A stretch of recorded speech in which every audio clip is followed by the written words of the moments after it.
Black Sheep Shipping presents The People of the Pit. Content warnings can be found in the description.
Anyone in here is a corpse covered in sores.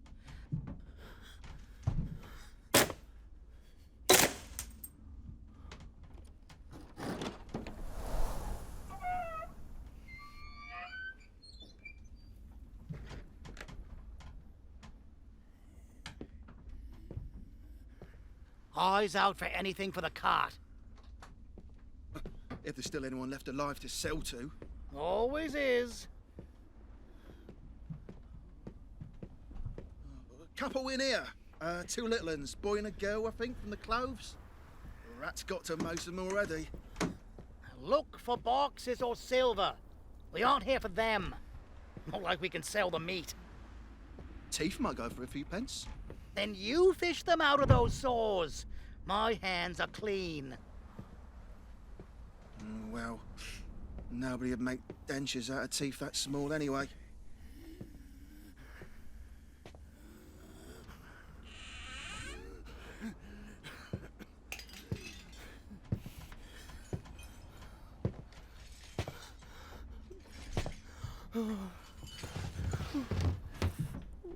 Hello there, friend. Please, don't get up. We're just inspecting your lovely home. Seems we've come at a bad time. Woman over here. Teeth are bad, but she's got a cross on her. Looks like real silver, too. Oh, God, it's filthy. Chain went through some of the skin like a saw. Covered it in bits of her. We'll use the pitcher to clean it. I'm not catching death because you didn't. Please. Now, friend, save your strength. You look quite ill. It's very clear that your wife, I think, the fair assumption that she's your wife, is with her children and the Lord now. I'd say your children, but I can't say they look anything like you at the moment. Well, maybe a little around the, little lumps. What about this? Some of these dolls are pretty nice. Aren't here for wood. Burn the dolls! If it doesn't shine, we don't take it. Apologies from my associate. As for us, we're just a pair of friendly members of the church, looking after a few of your things while you, God willing, recover quickly. You know, God's work, charity. Now, I know all this must seem hard to face, but I think you're able... Bury her! Please! Get them off me! Bury them! Bust it off! Oh, God's blood, look at me! Look at my shirt! It's covered in bile! Oh, he just killed me. I swear, he just killed me! Here, there's some water left. Give me that! Maybe it'll be fine. It doesn't always take you to the grave. If they make it this long, sometimes they get better. Every 1 out of 4 I heard the Millfield priest say last season. I mean, just look at him. He's on his way back already. You can tell. Do you think that with my cough and the fever I had in the spring, I would be one of those spared? No. No, he's not getting better. I'm sure of it. How can you tell? Because I'm taking his spot. If a quarter came back, then I'm trading my place for his. I got things left to live for, and all he's got is rotten next to him. Half a fortune's on that cart outside. If one of us is damned, it's not me. You think God takes him if you get sick? Is that how plague works? Of course it is. If he goes, I stay. Unless you'd volunteer in his place. Oh, no. I'm feeling fine. Not sick at all. It wouldn't work on me. All I need is one man to get just a little worse. Yeah, just to tip the scales back. Please. He just needs a little help. She wanted...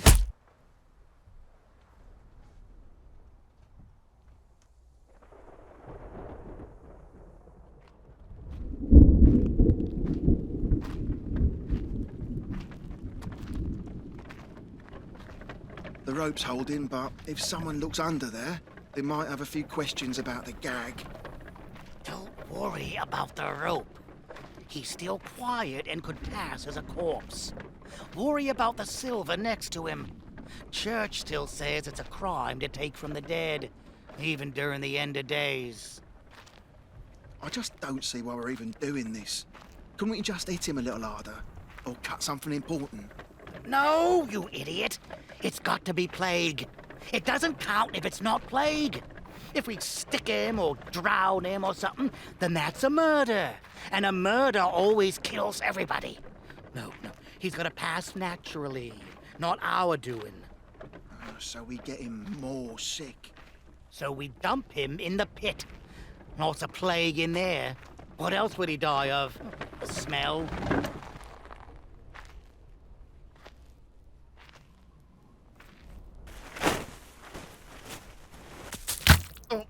Oh, sorry.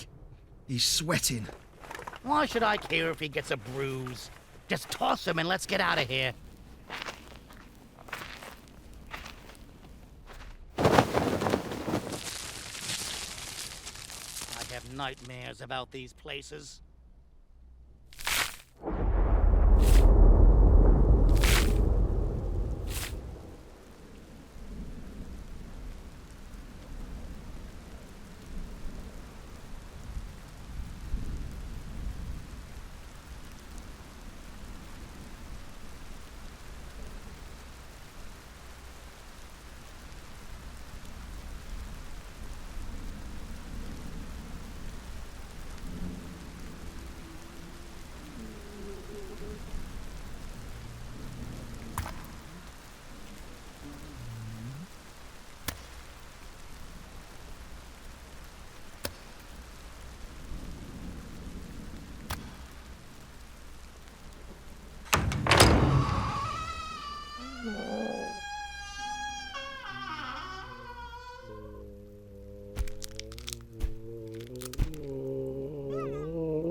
They started throwing more on top of me.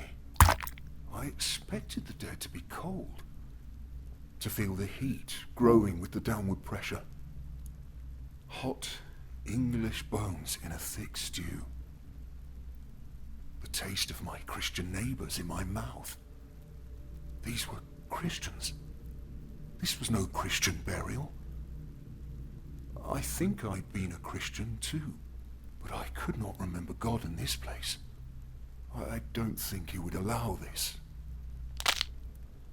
I knew I no longer breathed. I no longer could. The swelling I felt was the bloat. It was a slow inhale that lasted until it found some hard and jagged thing pressing into my side. The gas escaping was the closest I could come to a scream, with or without the gag. It was dark, I think. My eyes were taken first by the rot. I think it was the rot. I could not see what took them. I felt them warm and liquefy and run out of my head like thick, black, bubbling tears. Vision was useless here. I was a corpse. I must have been. I didn't want to feel myself rot after I was dead. Would it hurt? The thought had come to me as a child.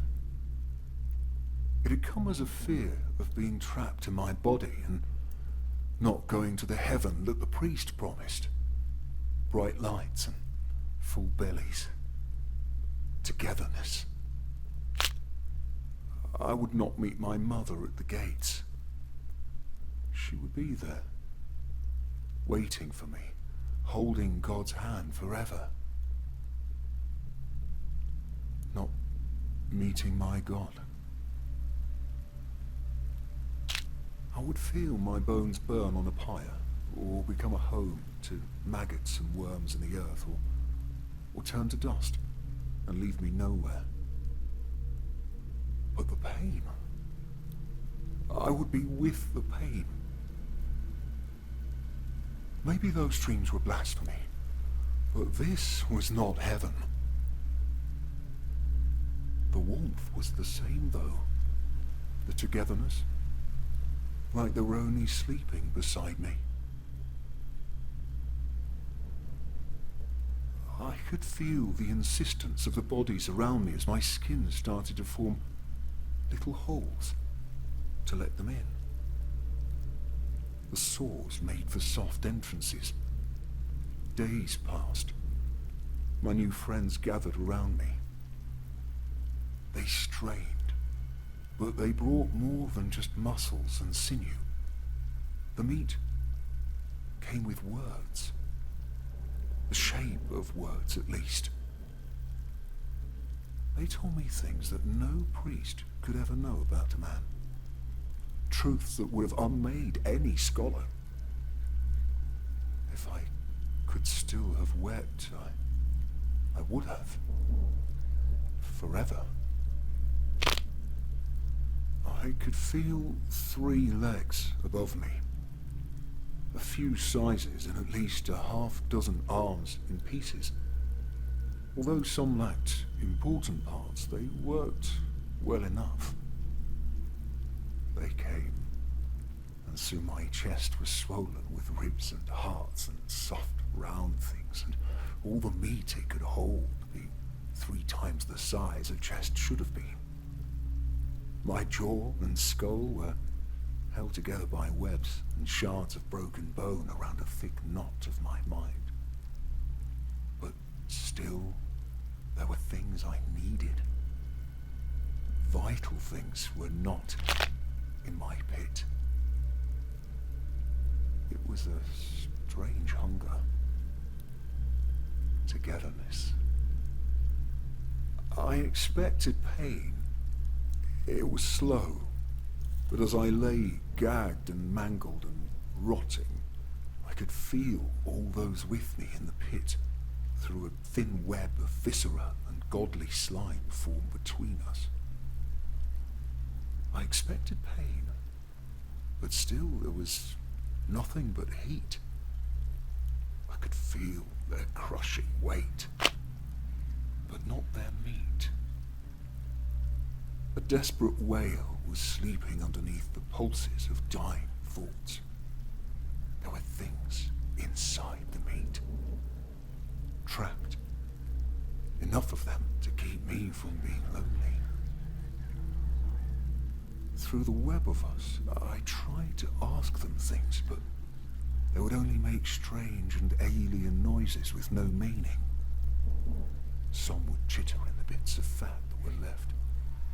Others would only listen to our questions I would ask, or pulse and answer frantically, desperate to prove they were. I tried to comfort them. I hoped they understood we were together. I did not ask about my family. I wouldn't have known what to ask. The mind is fragile, and made of fat. Maybe I could have started with, what were our names? But I doubt they could tell me their own with any certainty. The things in the meat asked if I was God. I decided I was. Questions became frustrating. My own hesitation seemed trivial now, and immobility became a kind of seeping aggravation to us all. I could not move my rot, but I could feel moving things elsewhere. Not maggots and worms. New faith. I reached out to those around me in all directions, eventually putting a hand on the shoulder of a thing named Paul. Not Paul. Paul. The thing in the meat was saying Paul. Because it was not my hand. The weight was wrong. The colour was wrong. It was too large, even with the loss of most of its skin and the first and second fingers. Or toes. Or fingers. I remember now. I could touch with something else's fingers. Borrowed fingers. This thin string attaching me to my new and foreign body began to contract. Imagine, it was not alone. These things I'd been questioning and consoling began to come closer to me. Us. Me. It felt like 1,000 stitched together, but I persisted. A rat king of man. Borrowed muscle with ropes of tendon tied to bring the new hand to where I lay inside myself. I, my own church, and us, flock coming to me as a haven. It felt like an acceptance I never had in anything before. Yes, that's right, I remember. The sensation they gave me was new and tasted like the way I felt before I was in the bed with... It was...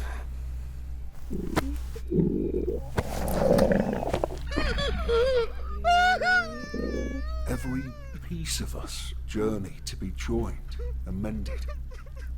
Some argued, but I would argue stronger and louder with no uncertainty. I grew with every good contraction of torn muscle. It was like some invisible hammer was driving nails into me, only to look at crooked handiwork, disgusted, and pull them back out to try again. I thought the holes were little, but some were large enough to fit through, and others were made wide and long by ribs and sharp bits of broken voices moving inside. I could no longer tell time, but it was raining from the cool feeling on the skin of those fresh things above when the hand came to us. It tied itself to a bone I did not recognize and sat motionless somewhere below where I think my head had been. I could feel the hope all around to be alive again for the first time. They were me, and I would not let them go cold and quiet. I felt a love I'd never known as a father, a detailed hand I never had as a carpenter, to carve something unlike anything out of a soft wood that was not meant for joining. I was without tools, and the closest thing to nails I had were the small bones of our fingertips. But I did not need them. No, I did need them, I remember. I'm sorry, I am still here, but I am still new. I am still persisting here and not the pit. Yes, I know. Yes, I know. I was.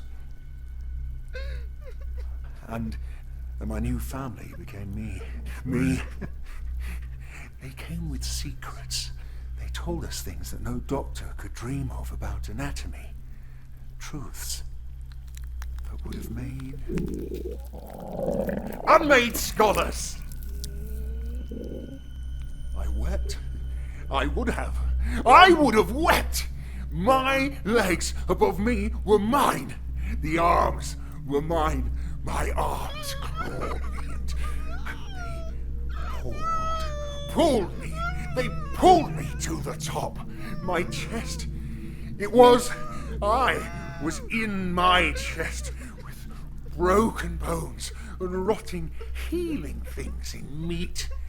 It was imperfect. My teeth and mind were shards of melted fats and webs and a thick kind of me. Still, there were things I needed. The eyes went first. A nail through their eye. There were things I needed.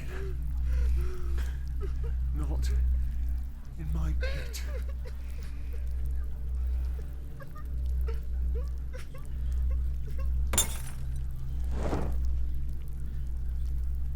Where is your good Christian friend? We weren't friends. We weren't.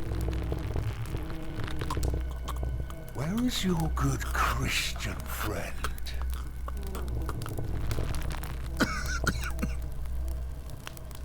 He always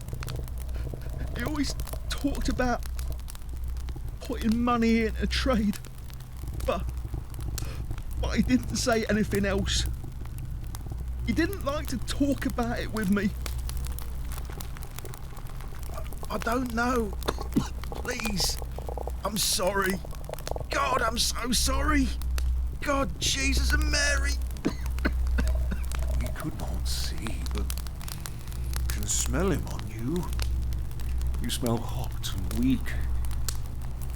You are like us. Please. You'll be with God soon. Please. I don't want to die. We will not let you die.